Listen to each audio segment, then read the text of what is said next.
สวัสดีครับกลับมาพบกับ Legend Whisker กันอีกเช่นเคยนะครับวันนี้ผมมีเรื่องสำคัญที่จะมาบอกทุกๆคนนะครับนั่นก็คือเรื่องที่เราจะทำคอนเทนต์ AI อย่างไรให้ไม่ผิดกฎของ YouTube ในปี 2026 นั่นก็คือการไม่ผิดกฎ Inauthentic Content นั่นเองครับตกลงเราสามารถใช้ AI สร้างรายได้บน YouTube หรือเปล่าก่อนอื่นเราต้องไปดูว่า Inauthentic Content คืออะไรครับก่อนอื่นนะครับหากเราใช้ AI ในการทำคลิปเราจะต้องแจ้งบอกนะครับว่าเราใช้ AI นะครับโดยการติ๊ก yes นะครับเพื่อแสดงความบริสุทธิ์ใจซึ่งปัจจุบันหากใช้ AI ต้องติ๊กทุกกรณีครับกรณีต่อไปก็คือการใช้หน้าของบุคคลดังนะครับเราอาจจะถูก demonetize ได้นะครับข้อหาว่าเป็นการใช้ deepfake นะครับซึ่งนั่นอาจจะเป็นเรื่องที่เพื่อนๆทราบอยู่แล้วนะครับแต่ข้อต่อมานี้ต่างหากครับคือเรื่องของเรานะครับนั่นก็คือการที่ YouTube นะครับเขารวมเอา repetitive content นะครับเข้าเป็น inauthentic content นั่นเองครับ repetitive content นะครับก็คือเป็นเนื้อหาที่ซ้ำไปซ้ำมานะครับคือการใช้เทมเพลตนะเพื่อผลิตออกมาจำนวนมากนะครับเพื่อนๆหากเคยเห็นคลิปเกี่ยวกับออโตเมชันแบบนี้นะครับเพื่อทำคอนเทนต์นะครับเยอะๆนะครับก็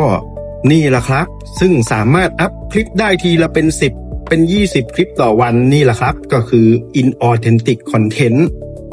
inauthentic content อีกอย่างหนึ่งก็คือเนื้อหาที่ขาดคุณค่าที่เป็นเอกลักษณ์ของตนนะครับนั่นก็คือคอนเทนต์ที่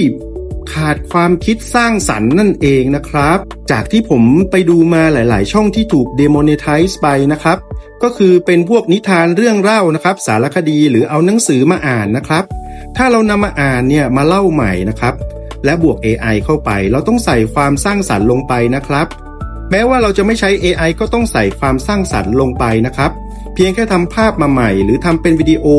AI อย่างนี้ไม่เพียงพอนะครับปัจจุบันควรทำเป็นละครนะครับหนังสั้นมีเสียงพากย์ของตัวละครนะครับและถ้าหากเรื่องราวไปซ้ำกับช่องอื่นอย่างเช่นรามเกียรติ์อย่างนี้นะครับแล้วเราก็ไปทำรามเกียรติ์เหมือนกันอย่างนี้นะครับต้องระวังให้ดีเลยนะครับงานของเราเนี่ยจะต้อง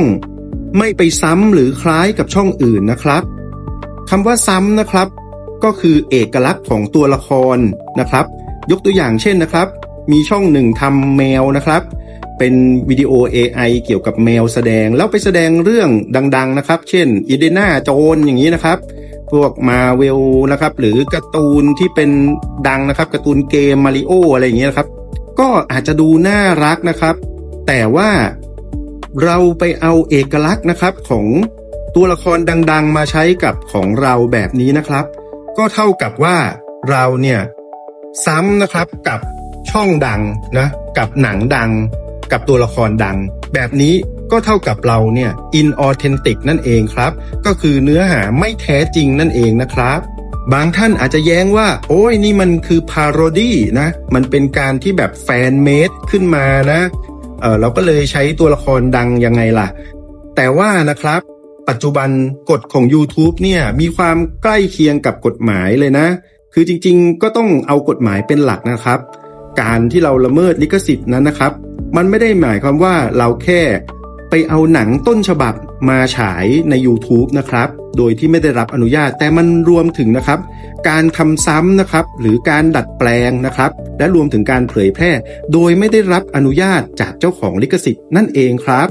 ดังนั้นนะครับหากเราทำแมวนะครับหนัง AI แมวนะครับแล้วบุคลิกแบบอินเดียนาโจนส์มีเครื่องแต่งตัวมีการผจญภัยโครงเรื่องคล้ายๆกันมันก็อาจจะเป็นการนะครับดัดแปลงนะครับหรืออาจจะเป็นการทำซ้ำก็ได้นะครับประการต่อมาก็คือเสียงนะครับนี่นะครับเขาก็บอกว่า AI ต้องเพิ่มคุณค่าโดย Creator ต้องใส่ความคิดเห็นการพากย์เสียงหรือการตัดต่อที่เป็นต้นฉบับเพื่อคงสิทธิ์ YPP หรือ YouTube Partner Program นะครับ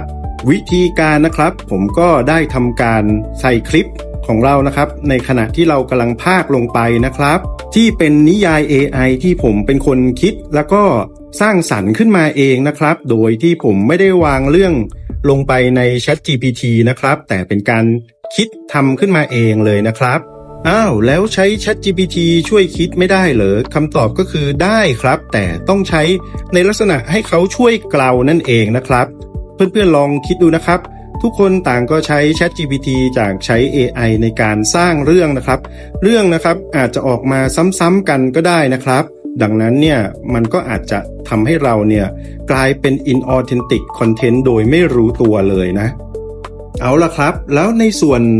ที่เป็นช่องสี่เหลี่ยมเล็กๆนี่นะครับ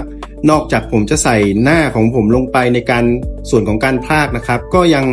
ใส่เบื้องหลังนะครับในการทำนะครับเช่นมีพร้อมนะครับมีตอนที่เราตัดต่อนะครับมีการที่เราเลือกคลิปหรือเนื้อเรื่องทั้งหมดนะครับที่เราได้ดำเนินมาถึงจุดที่เรากำลังทำอยู่นะครับ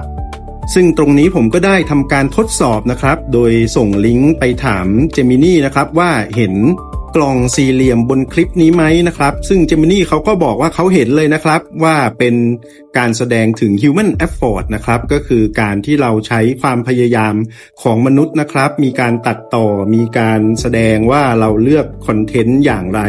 วางแผนเนื้อเรื่องอย่างไรนะครับซึ่งเพื่อนๆจะเอาสูตรนี้ไปใช้เลยก็ได้นะครับก็เหมือนกับการที่ครูมาตรวจการบ้านนะครับคือตอนนี้ AI ก็คือครูที่มาตรวจการบ้านเรานะครับบางทีเราก็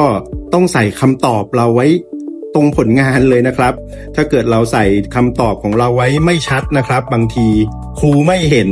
ก็ให้0ไปนะครับก็เพื่อนๆก็อาจจะนำไปประยุกต์ใช้กับคลิปของเพื่อนๆได้นะครับนอกจากนี้นะครับในช่อง description นะครับนอกจากที่เราจะใส่รายละเอียดเกี่ยวกับเรื่องของเราลงไปนะครับเราก็ควรจะบอกนะครับว่าซีรีส์นี้เป็น Original Series นะครับเนี่ยนะครับผมก็จะใส่